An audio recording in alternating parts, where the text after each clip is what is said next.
This is TW Wrestling Talk with the first week of October edition of the program here on YouTube. Um, that don't have a whole lot to talk about. Um, as things are as we're kind of in the middle of what's a pretty long build up to Hell in a Cell. Um, but there's a couple new things going on in WWE. First of all, I want to talk about what is perhaps real life situation, real life heat between John Cena and Vince McMahon. Um, perhaps it's you know perhaps it's been exaggerated a little bit, but by now this is a little bit old news, perhaps, but give my take on it nevertheless. Cena originally apparently posted on his Twitter, which I don't even follow Twitter, but he originally posted, how he wants, to take a full, 6 to 8 week recovery necessary for his arm. Whereas WWE kind of pointed at, he'd be back, in a few weeks. And there's a little bit of tension going on. It appears. But if I mean, obviously this is a match. CM Punk and Cena. As much as Cena, is in title matches. There's still some unfinished business between the two, obviously, and they still want to stretch the story out a little bit between them, probably up until The Rock is back, to feud more likely with CM Punk.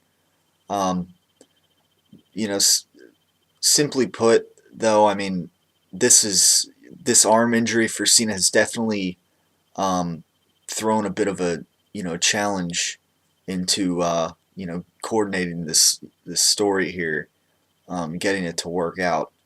Um, what we all believe, what many believe is that Ryback is, currently thought as of a backup plan, um, which is good. In case Cena does not compete at Hell in a Cell, and perhaps Ryback ends up, even though I don't see CM Punk losing the title either way at Hell in a Cell, it does make for interesting, an interesting take on things. Is I also don't see Ryback's winning streak ending anytime soon either. So it does make things does give a mystery to a lot of things going on as to what's going to happen. As a matter of fact, Cena wasn't even a part of this week's Raw. So I mean that it does this does make things, his injury does make things a little challenging um, for them here. Personally, Cena, I think the best course of action, um, if Cena is ready to go for Hell in a Cell, you know, have him have a good match, but perhaps have Cena, get, maybe like CM Punk will do, take advantage of Cena's recovering arm, and maybe perhaps use that to his advantage. And I think either way, Cena could definitely benefit from a few months off, um, not counting time now. I'm talking about a few months to recharge his battery, and because not only could his arm you know be a factor in him having a little tension with Vince, but um, I mean, Cena could just be burnt out as well. That could definitely be a factor. Um, Personally, I think Cena should be given, he should be granted a few months off. I mean, the thing. people say, I mean, ratings will drop in the short term, but seriously, in the long term, I really think that Cena having a few months off um, could really be beneficial in the long run for the company in general, because Cena can come back towards the few months leading up to WrestleMania. He could you know and this isn't to say he couldn't make appearances here and there, in between, a few appearances, in between when he would maybe come back and actually compete, but it would definitely it would allow Cena to maybe regroup a little bit with himself, kind of maybe help his morale bounce back. Certainly when he would return in the months leading up to WrestleMania. And again, just kind of heal his body up, refresh his body. And also for WWE, they fear ratings would drop in the short term, but at least this would be a great chance to get more people involved, to push new guys, get new people involved in the main events. Um, Ryback is a perfect example. He could definitely benefit from this. And there's just there's other people on the roster that could also um, be more focused on when vacancy of Cena is there. Um, and also this could also perhaps refresh his character a little more. I mean, this whole situation with him not, I mean, if WWE continues to, be a little more assertive towards, and they want, they're really pushing for Cena to come back, and Cena's not too happy about that. You could see the tension continue, and I mean, who knows? We could see some changes um, with Cena's career, in the in 2013. I mean, who knows? Depending what goes down, sometimes things, you know, back, off the set, off the, out of the ring, happen, and that things do kind of change then sometimes for those people um, in the ring and on and on camera. So you know if there could be a boiling point here eventually, depending how WWE handles it. But I think in general, the best course of action, if Cena, even if Cena does compete at Hell in a Cell, have him have a good match with CM Punk, but then have him get beat in a way that he could maybe have a couple 2 or 3 months off, in general. I unless his arm heals up pretty well, and if Cena wants, if wants to continue going, then I mean, I guess that's on him then. But the bottom line is Cena could, I think, really benefit from some time off, a few months, and I'm my guess is he's thinking that himself. But WWE, knowing WWE, they want him around. He can be used as a poster boy, rise above cancer in more recent days. So that's where things are at with Cena. And yeah, he was not present on this week's episode of Raw, um, which I want to get more into. Was It was kind of a lackluster episode, I think, of Raw. Not to be not to complain here. It's understandable when you have a month and a half between a pay-per-view. You're gonna have 6 weeks worth of Raw and SmackDown. There's bound to be a couple relatively weaker shows in this build up. But I want to say that the best part to me had to be the JR appreciation segment, which was, quickly interrupted by CM Punk before he could even, before JR could even say anything. Um, it was definitely a good segment here. CM Punk, you know, really, ripping on JR, ripping in the fans as usual, ripping into Stone Cold Steve Austin, um, amongst others, ripping John Cena a little bit.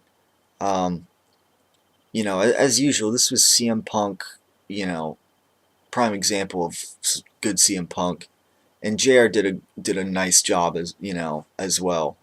Good old JR. Um, and Paul Heyman was a little more, as usual, he was a little more active in what was kind of not such a great opening segment, um, with the exception of him and CM Punk. But yeah, I mean, those things are working with Paul Heyman and CM Punk. I think they're doing a nice job. They're letting Paul Heyman, get in some good lines in, um, and at the same time, they're not taking away from CM Punk. In fact, as a counterbalance, they sort of have CM Punk out there doing more promos, doing more, last week on Raw was 3. This week it was 2, and then of course he had a match. So that's not a bad thing, certainly though. Um, as they're, different people are involved in these promos, and it works. And CM Punk is really good on the mic, so things are working out there. Um, and eventually, CM Punk basically ordered JR to walk to the back, take like a walk of shame. But before he, you know, passed the stage, Ryback came out, which you thought. Last week they teased Ryback at the end there, and it was definitely good to see him come out. Um, as he kind of walked Jr. He told JR to follow him back to the ring, escorted him back into the ring, and CM Punk and Ryback kind of had a stare down until CM Punk just kind of slowly walked out of the ring and exited the sight of the fans. So that more teasing here of a possible Ryback feud with CM Punk in the future. And again, depending on Cena's recovery, how things go there, we could perhaps see Ryback, facing CM Punk. Um, we'll just have to stay tuned. Definitely, things with that, things there are, going in a nice direction. Um, they're leaving me wanting more to see more between Ryback and CM Punk, as while Cena is taking time, well, took the week off. Maybe he'll take you know the coming weeks off. Um, but as far as on the other hand, the beginning promo, I wasn't.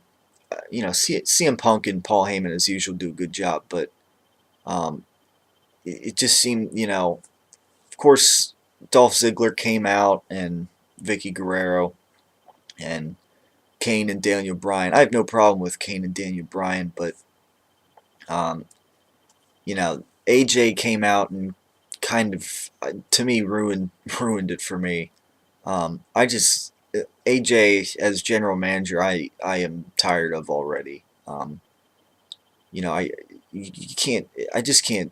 I like to take him seriously, at least at least somewhat seriously. I mean, guys like John Laurinaitis, they had their funny voice, but there's still, they didn't come out to the ring, skipping like a little girl. I mean, I've nothing against that if she's back in her older role before she became general manager, but all dressed up and general manager clothing, I didn't, and this whole coaching, GM coaching thing, um, I'm not too thrilled about either. It just, to me, it's not working out. I mean, really, you know, the way they were using AJ back in June, July, even a little before that, you know, people, she was a bigger part of the show. Now it's, now it seems like they're trying to make her like a bigger deal than, she really is. I mean, as not to be, you know, gender stereotyping here, but for a female, as a general manager, you just, it doesn't seem like you can be as forceful, um, and it's taken as seriously. Whereas a guy like Vince McMahon, he could get in some serious feuds with guys. John Laurinaitis used to wrestle. You know, if they didn't make him turn into like such a joke, you know, someone like him could have also potentially, or could also potentially, get in some good feuds where he could be a threat and use some of the roster, heel roster to his advantage. Um, you know, to assist in him, and destroying other wrestlers. Um, and also, we already have a face general manager, Booker T, on SmackDown, who I think is good. I think he's good for SmackDown.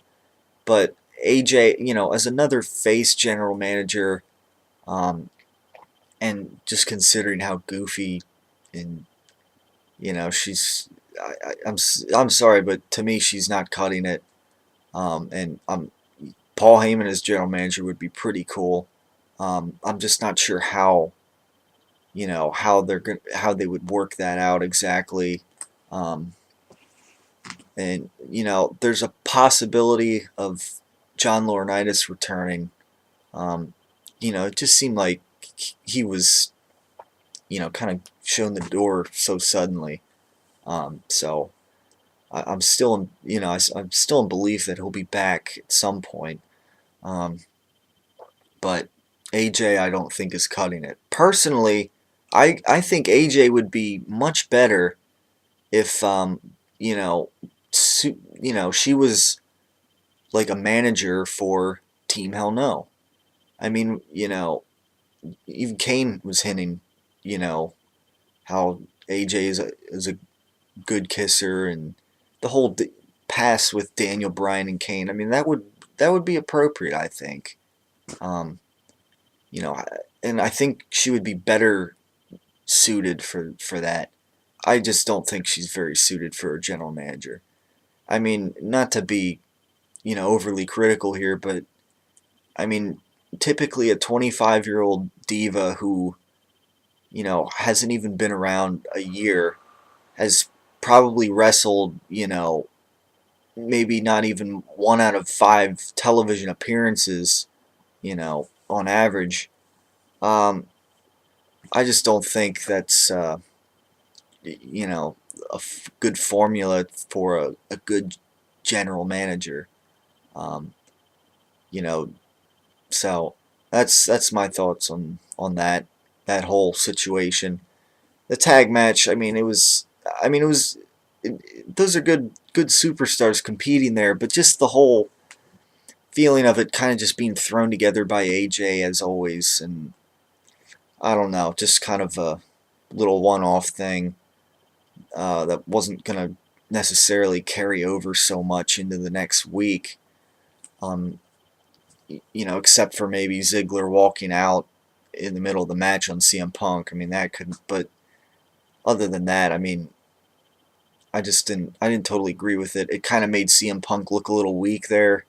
How, after Ziggler left, Punk was distracted and lost pretty easily after that. So I didn't totally agree with how they ended there.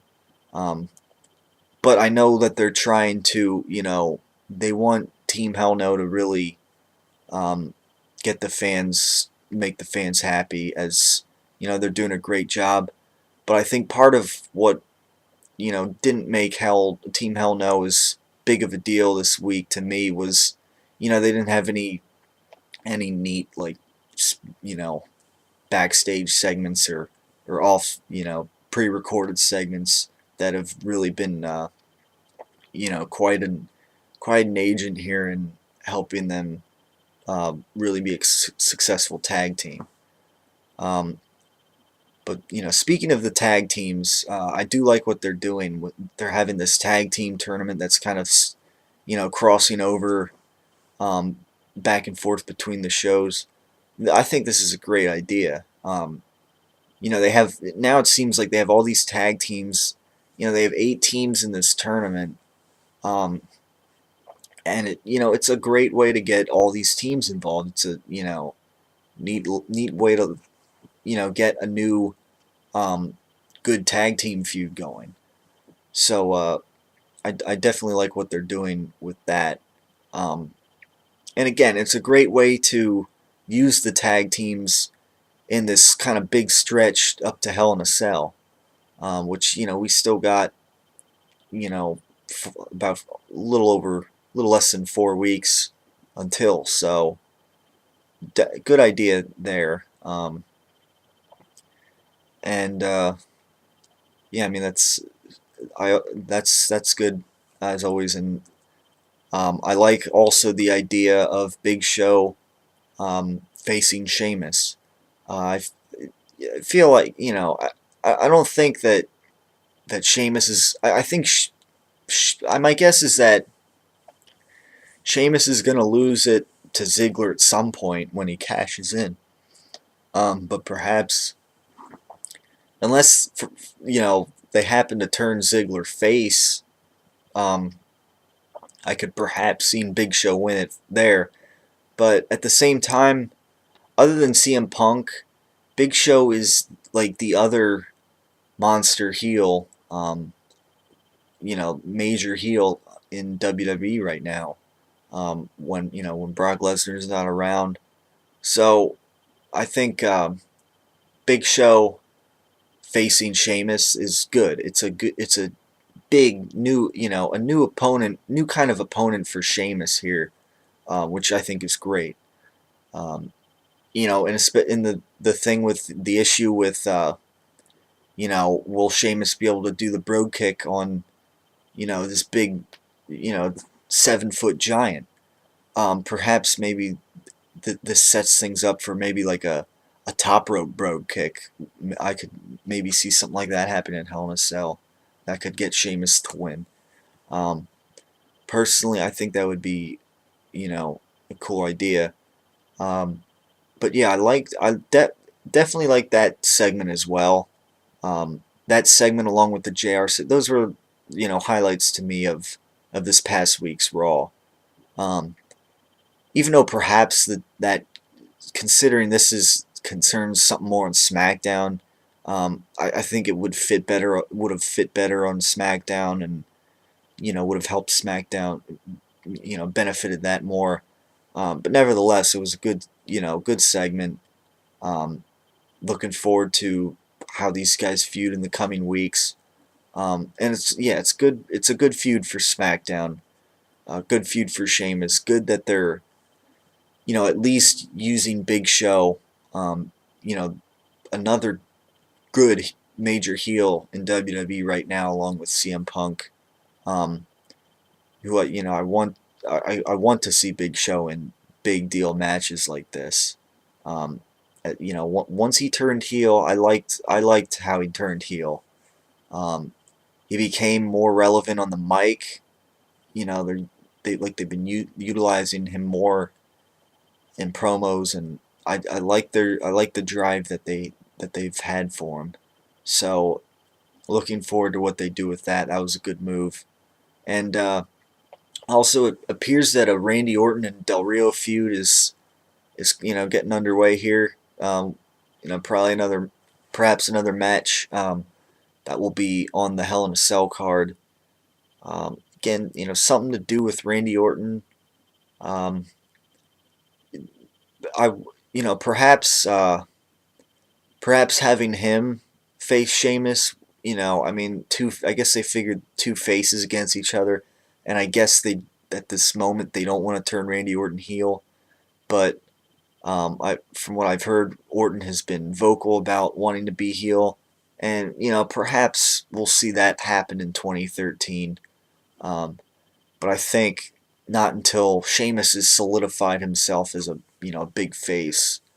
Um, and also Wade Barrett too. I mean, you know I hope they don't lose him too much in the shuffle, as they've had him have a rather slow return so far, and I'm waiting to see him be used more, you know, um, better. Simple as that, for lack of a better word. Um, I definitely think he's got potential to be, a good face or heel. You know, the thing with SmackDown is they have a nice mix of guys that could, I think, either, face or heel, do well. Orton, I think, would be better off turning heel in the near future. But Ziggler, as a heel, he's fine. As a face, I think he could do fine. Given after his push, he could be a good face. Wade Barrett, I also feel the same way. They could have brought him back as a face, um, and I think it could have worked. They could turn him face down the road. That could work. Sheamus, I think, as a face or heel, works. Um, but I definitely think Sheamus is fine as a face as he is right now. Big Show is seemingly, more on, involved on SmackDown now. Now that he's facing, SmackDown's World Heavyweight Champion at Hell in a Cell. So that's, now he's kind of on that back on that roster again, more so. Um, Monster heel, which is good. Um, but yeah, I mean, Orton being a heel as well in the near, hopefully, in the coming year, that turn will occur. And that would certainly, shake things up, make things interesting. Definitely open up new doors for Orton to be used instead of kind of just having him kind of coast along, putting him in I mean, against Del Rio, against Ziggler. I mean, there's nothing wrong with that, but it's not as huge of a, doesn't have as much of a purpose behind, not as much of a drive as, say, if Orton was a heel, taking on different other faces. So, yeah, I mean, other than that, we'll just have to stay tuned um, for SmackDown and Raw next week. Um, we just have to keep up with, keep on watching, seeing what goes on between, CM Punk, uh, Ryback, see if Cena's on TV next week, see if we get any updates on, that his recovery, and just stay tuned for everything else going on in WWE at this time. All right, I have nothing more for this edition of TW Wrestling Talk, but I would encourage you to subscribe if you haven't, and stay tuned for next week's edition of TW Wrestling Talk, or anything I happen to post, any videos I happen to post on here. All right, so that'll wrap it up. Thanks for watching again, and stay tuned.